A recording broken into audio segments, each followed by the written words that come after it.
Aujourd'hui, on voit qu'il y a quelque chose qui est mis en avant, c'est le pays de la rivière qui, à mes souvenirs, n'a jamais été exploité.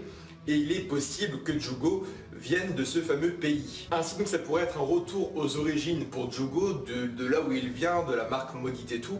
Et ce serait quand même assez intéressant que oui, on ait des personnes qui viennent de le kidnapper mais qui possèdent eux aussi la marque maudite. C'est complètement possible. Vous pouvez vraiment m'appeler Darkos Devin, il n'y a pas d'autre mot, donc j'ai fait, comme vous l'avez vu maintenant, il y a quelques semaines, il y a 2 semaines, une preview sur l'arc Jugo qui allait arriver, donc on allait un peu exploiter les shinobi du pays des rivières.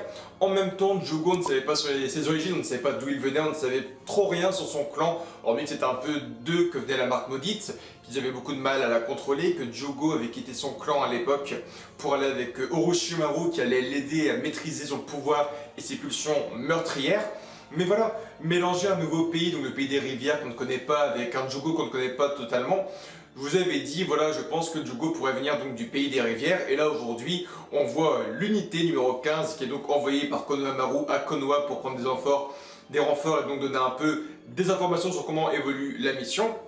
Donc on a Namida, Wasabi et Sumire qui s'en vont vers Konoha et ils tombent sur des shinobi car ce sont d'ailleurs des persos limites de Zelda et ces personnages viennent quasiment donc du pays des rivières, c'est quasiment sûr à 100% et ces 2 shinobi du pays des rivières ont la marque maudite plus une certaine technologie qui leur permet de contrôler la marque maudite. Donc la marque maudite, souvent, elle a un niveau 1, un niveau 2 pour beaucoup, et un niveau 3 pour certains. Et on voit que là, ils appuient une fois, 2 fois ou 3 fois pour maîtriser en fait, les niveaux de la marque maudite. Donc on sait en même temps que Jugo ne maîtrise pas ses pulsions meurtrières, que dès qu'il est un peu en train de perdre le pouvoir et la tête sur ses pouvoirs, il va derrière un mur avec des pylônes qu'il ne peut absolument pas briser au final. Et tout cela est vraiment très utile pour une chose, c'est vraiment le développement de Jugo et de son clan qui va sûrement l'aider à maîtriser son pouvoir. Donc pour le prochain épisode, il est quasiment sûr qu'on va avoir un combat avec Namida, Wasabi et Sumire contre les 2 shinobi du pays des rivières avec la marque maudite. Vont-ils rester méchants? On ne le sait absolument pas. Peut-être qu'ils vont même rejoindre un peu la cause de Jugo quand ils vont le redécouvrir et que Jugo va aussi rejoindre son clan. Là, il y a un truc intéressant, voilà, c'est ce parallèle entre un Jugo qui ne maîtrise pas son pouvoir et des gens avec la marque maudite qui peuvent maîtriser le pouvoir et la technologie. Encore une fois, la technologie. Je pense que Jugo pourrait avoir l'un de ses bracelets, l'un de ses colliers autour du cou, un peu à la Broly, la Télécon avec Paragus, c'est un peu le même délire en fait.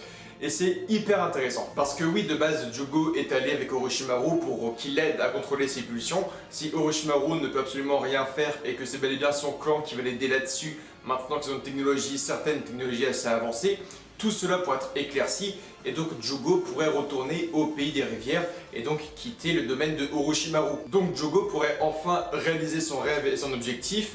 Suigetsu, lui, dans les anciens épisodes Akiri, avait remarqué le positionnement donc des 7 épées de Kiri. Pour rappel, son rêve était donc d'être un peu l'épéiste suprême de Kiri, avoir les 7 épées pour lui seul et être le collectionneur des 7 épées légendaires. Suigetsu, dans l'arc de Kiri, avait repéré tout cela, le positionnement, comment ouvrir tout ça, où était le coffre, et j'en passe. Donc Suigetsu pourrait bel et bien réaliser son rêve lui aussi. Karin a un peu réalisé le sien dans le sens où elle voulait vraiment rendre Sasuke heureux, et donc elle a aidé Sasuke, Sakura dans l'accouchement et tout, donc Karin, elle, a vraiment changé dans son objectif, son rêve et sa vision de vie et tout. Donc, d'une manière ou d'une autre, Sasuke a réalisé son rêve depuis bien longtemps. Et on a enfin Suigetsu, Jugo et Karin qui réalisent leur rêve à eux dans Boruto. Et ça va se terminer avec Jugo. En ce qui concerne l'épisode, le début est juste magique avec Konohamaru versus Jugo. Konohamaru enchaîne de fou. Alors oui, il a battu quand même Jugo avec le Rasengan de fin qu'il s'est pris dans la gueule et donc qu'il a traversé peut-être 200 mètres dans la forêt en se prenant un Rasengan de folie.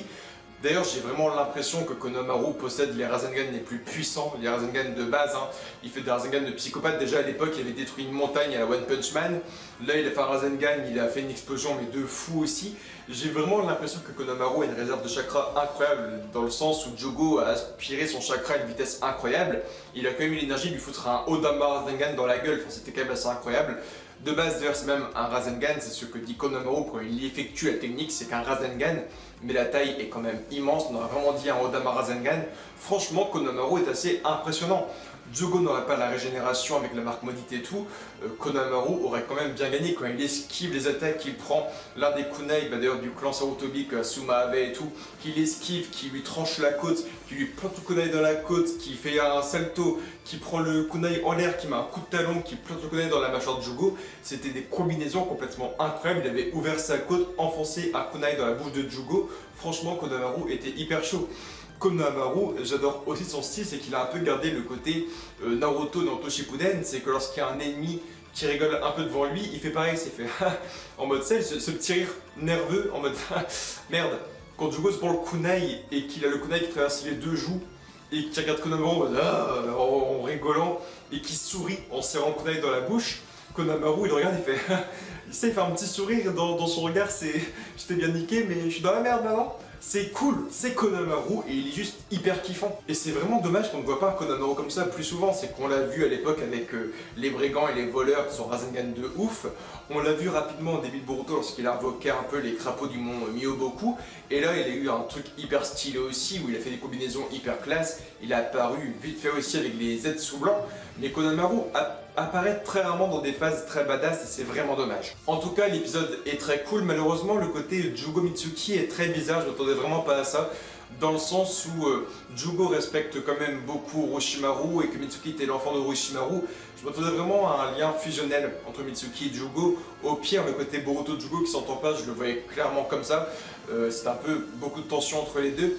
Mais au final, je voyais vraiment un lien très fraternel limite entre Mitsuki et Jugo et à quel moment ils vont vraiment s'adresser la parole ou essayer de parler là-dessus et c'est vraiment dommage, je trouve ça vraiment dommage. Mais en tout cas, l'épisode était vraiment focus sur un truc, c'est le fait que les Ozo avaient la marque maudite, que Jugo pouvait les soigner, que Jugo n'était pas forcément méchant, que c'était pas forcément Jugo qui infectait tout cela aussi. On a remarqué des espèces de mecs du pays des rivières, eux aussi, qui sont un peu j'ai l'impression la police du pays des rivières. On a vu la police de Konoha, vous avez une image qui apparaît. Là on a ces mecs qui apparaissent, ils font une enquête un peu sur les lieux aussi. Ils veulent d'ailleurs beaucoup d'informations sur Boruto, sur pourquoi ils sont là, qu'est-ce qu'ils ont trouvé en enquête et tout. Ça se voit que les mecs sont malsains. Dès que j'ai vu apparaître, je fais ce mec là, pas lui faire confiance, il a une tête malsain. En plus à la fin on voit qu'il a des recherches sur Jugo, qu'il va capturer Jugo. Donc on se pose beaucoup de questions. Qui est le pays des rivières? On voit une sorte de, selon moi, de police du pays des rivières, plus deux shinobi à la marque maudite. Donc on se pose énormément de questions. J'ai ressenti complètement aussi une sorte de vengeance personnelle dans le combat Konohamaru-Jugo. C'est pour ça que j'ai kiffé le combat, c'est dans le sens où Konohamaru versus Jugo, Jugo Orochimaru, Konohamaru Orochimaru, décès du troisième Hokage. Tout ça, ça a un lien, et quand je vois Konohamaru foncer sur Jugo un peu la tête baissée, que Boruto va l'aider, qui fait Boruto tu restes là, je m'en occupe et tout, où il fonce sur Jugo, il se bat, il se prend des coups, il se relève, il faut un Rasengan dans la gueule de Jugo et tout.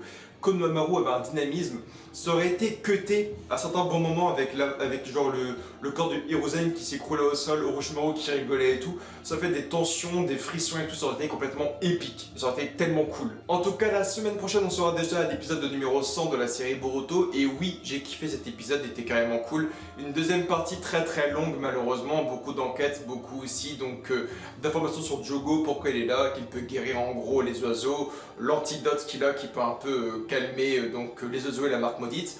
Tout ça c'est du développement utile et on espère que la suite sera quand même assez incroyable. Et puis maintenant vous me connaissez assez bien, je voulais vraiment à la base que Konohamaru soit un peu l'ennemi final de Naruto comme au début de leur promesse. Bon, je vais pas refaire le délire, l'explication, vous l'avez vu plusieurs fois sur la chaîne.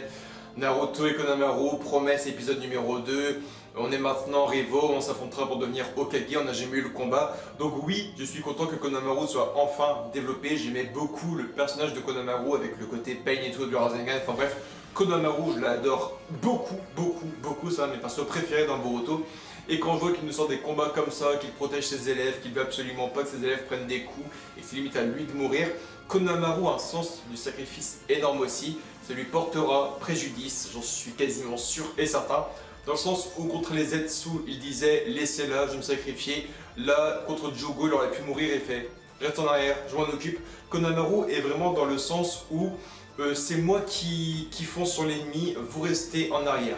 Kakashi, lui c'était on attaque ensemble, on trouve une combinaison ensemble, on est une équipe, on est l'équipe numéro 7. Konohamaru, lui je trouve que depuis la mort surtout du troisième Hokage, il est beaucoup dans l'individualisme où il est vraiment dans le côté Voilà, c'est à moi de le faire, mes élèves restent derrière, je protège mes élèves. Konohamaru ne croit pas assez en ses élèves, il a peur qu'ils soient blessés, il a peur déjà de perdre ses élèves avant même de les perdre. Donc je pense que ce côté très solo, solitaire de Konohamaru va lui porter préjudice. En plus, il y a un peu le délire aussi du clan Sarutobi où ils tombent quasiment tous. Hein. Asuma, Hiruzen, j'en passe. Les parents de Konohamaru sont aussi morts avec le côté embout à l'époque.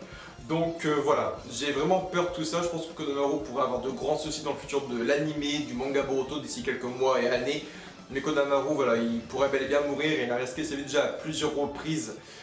Il n'est pas non plus extraordinaire. Il a une grande preuve de courage. Il a des puissants Rasengan. Mais Konohamaru va avoir beaucoup de mal. Il n'est pas assez puissant. Il pourrait bel et bien lui arriver un truc dans la suite, donc des aventures. En tout cas, like, commente, abonne-toi Facebook, Twitter, Instagram et Snapchat.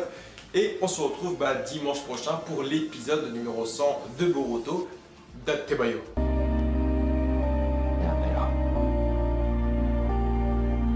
いいんだ、カカシ。俺はもうダメみたいだ。体の右側はほとんど潰れちまって感覚すら